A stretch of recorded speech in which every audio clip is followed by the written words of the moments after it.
Welcome to the Chronicles of the Christian Drama Queen podcast. I'm your host and the original Christian Drama Queen, Lisa Schaefer, and I'm glad that you are here. I can promise you, I know what it's like to think like a lover of Jesus and live like a hot mess daily. And if you can relate, you're in the right place. Everything from the craziness of homeschooling my kids to dealing with infertility, going through adoption, even overcoming deep wounds of abandonment and abuse. Stay with me, sister. I have walked down all of those paths and a whole lot more and have decades of healing and hope that God has simply called me to share with you today. So here we go.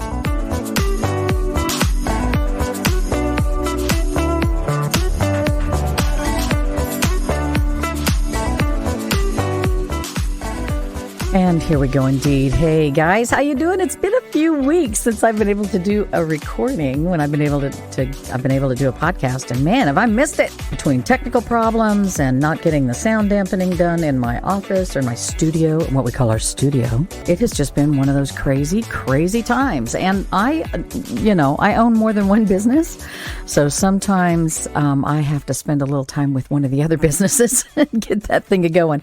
A couple of reminders I want to give you guys as we get started today. First of all, don't forget to like and share the podcast, and of course share my YouTube channel, which is Christian Drama Queen. Just go to YouTube and do a search. Christian Drama Queen. That'll be me. And of course, you can go to my website and sign up for my emails. And of course, more information, not only about the podcast, but about the blog. Also, of course, the new Bible studies that are out and available on Amazon. One of them called Discarded, A Daughter's Journey to Reclaim Freedom and Forgive the Father Who Left Her Behind. And then the other one is called The Christian Victim's Guide to Forgiving the Unforgivable, a biblical journey to break the bonds of bitterness. And so you can find both of those on Amazon. You can just email me, lisa@christiandramaqueen.com. And I'll be happy to visit with you about that. I'm very interested in the topic that I'm going to share with you guys today, because this has not only happened to me once, it has happened to me several times. And so as I go through these stories, we're going to do a couple of things. I'm recording on the 30th of September. So the month of October is going to be all about our plans not panning out.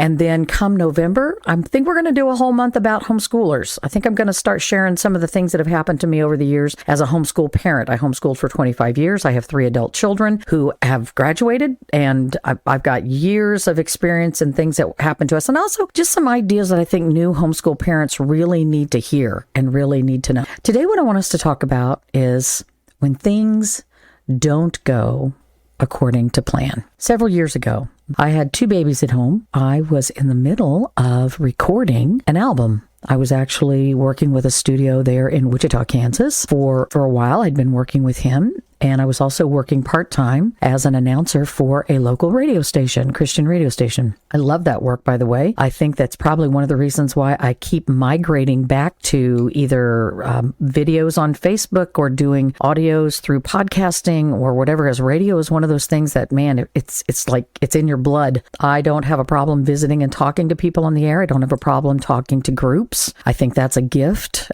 probably because of the assignment and the mission that the Lord's put me on to help women heal from bitterness and find ways to forgive perpetrators and people who victimize them. As someone who's been through that, I have a unique perspective, I think, and can share those steps to finding freedom from bitterness. And I'm not sure it's being shared enough in the church. We talk a lot about forgiveness, but we're not really big on talking about perpetrators and what God thinks of them. And I address all of that in the study Discarded, as well as the study, The Christian Victim's Guide to Forgiving the Unforgivable.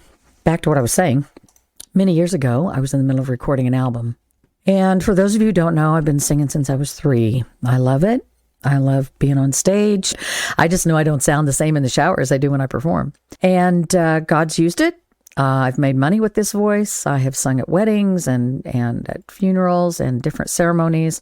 Sung at graduations, I've recorded, and I was in the middle of recording an album, probably between 1996 and 97. I can't remember. It's been a long time. And in the middle of that recording, starting to do that, I lost my voice. In fact, I began to sound a great deal like Kathleen Turner eating coffee grounds. I mean, it was really raspy. It was very, very raspy. And right now it's deep, but I have some control. I can make it go up high and I can make it go down low. But at this time, back then, I just lost it. And so everything about my personality, everything in my relationship with the Lord, everything in my relationship with the people I cared about at church, in my mind, revolved around my talent, around my voice. I was the gal that did Sunday specials at church. I was the gal who was known on the radio. I had a great telephone voice. In fact, had been working for a bank in Wichita for several years on the phones and was regarded as, somebody with that gifted FM radio voice sound. I can still do it. But when I was in the middle of recording this album, a Christian album, and going through the music and going through the songs and selecting the backgrounds and all of the stuff that we were doing, I lost my voice. Now, lots of people get hoarse. Don't misunderstand what I'm saying. I wasn't just hoarse. I wasn't just, going through an allergy season and just had some raspiness and coughing. That's not what was happening to me. My singing voice was shot. It was gone. I would try to force air out of right through my vocal cords and nothing would come out. And even when it did, it was all raspy and gravelly. I had no control. And because my self-worth was wrapped up in my talent, it was a very difficult time for me. I had to take a really good hard look at the things that are important. I was so angry at God for taking away something that I loved so much. And I had done everything to try and make my voice better. I had increased my intake of water. I used, honey and lemon at night. I did everything that everybody that had an idea or a remedy to fix laryngitis, everybody had a special way to deal with that. And that's what I did. I did all of those things to try and deal with that laryngitis. And nothing was changing. Nothing was happening. I could no longer sit in the choir because I couldn't sing, so I wouldn't even go up into the choir, although everybody welcomed me and said, "Oh, you can still come up." I said, "No, I'm not singing, and I don't know that I can stand there and just lip sync without bawling and carrying on and crying," because I felt pretty sorry for myself. So much of my self-worth was wrapped up in my talent. And after trying weeks and weeks of trying different remedies and weeks of just going quiet and not talking and it not making any difference at all, I decided to take a long walk. Now, in Wichita, Kansas, there is the River Walk. The Arkansas River runs through the middle of Wichita, and so does Cowskin Creek, by the way, to the west of town. But I lived right close to the river, Arkansas River, and just took a walk. I got on the River Walk, which was a few blocks away from where I lived, and I just started walking and yelling at God. How could you do this to me? How could you take away this thing that is so important to me and has been so important to me my entire life? I can't praise you in church. All I do is cry. I would go and listen to worship music and I couldn't sing, and it was killing me. I couldn't sing my songs through the album that my whole life wanted to produce. I couldn't sing for specials. I couldn't praise and worship. I couldn't do the radio well.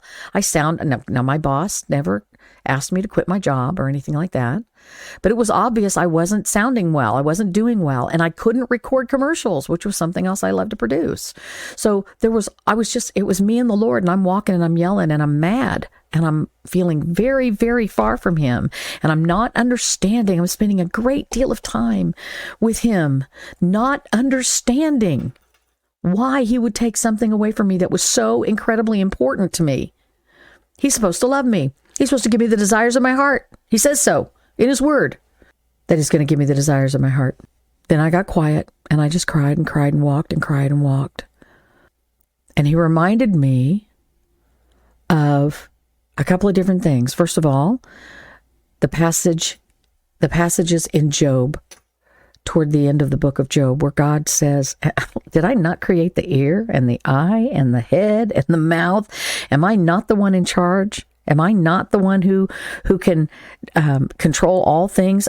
Who is it that's responsible? Who's in charge? Who can you trust? And then I was also reminded of this story of David. See, in 1 Chronicles chapter 17, David gets all settled in his palace, and he says to the prophet Nathan, "Here I am living in a house of cedar, and the Ark of the Covenant of the Lord is just living in a tent."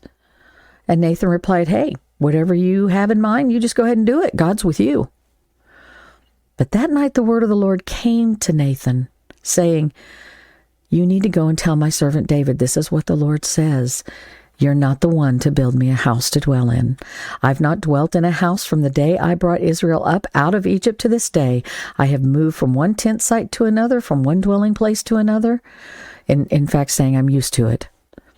"Wherever I've moved with all the Israelites, did I ever say to any of their leaders whom I commanded to shepherd my people, 'Why have you not built me a house of cedar? Why haven't you built me a better place?'" He's never said any of that. Right? He's never asked the Israelites to do any of that for the Ark of the Covenant of the Lord. So he says to Nathan, "Go tell David, this is what the Lord Almighty says. I took you from the pasture, from tending the flock, and appointed you to ruler over my people Israel. I have been with you wherever you have gone. I've cut off all your enemies from before you. Now I will make your name like the names of the greatest men on earth." Drop down to verse 11. He says, "When your days are over, and you go to be with your ancestors, I'll raise up your offspring to succeed you, one of your sons, and I will establish his kingdom." And listen, he's the one who will build a house for me. I will establish his throne forever. I will be his father. He will be my son. I will never take my love away from him as I took it away from your predecessor. I will set him over my house and my kingdom forever. His throne will be established forever. And so Nathan takes this message of the Lord and goes to David and says all the words to him. And what does David do? He went and he sat before the Lord. He listened to what God had said. He saw the Lord as sovereign and accepted his plan for him. So the words that I heard from the Lord as I was questioning him about taking away my voice at a time when I was so excited to be finally doing what I knew he'd wanted me to do all along was record and share the message of song in this album, and there was nothing I could sing with.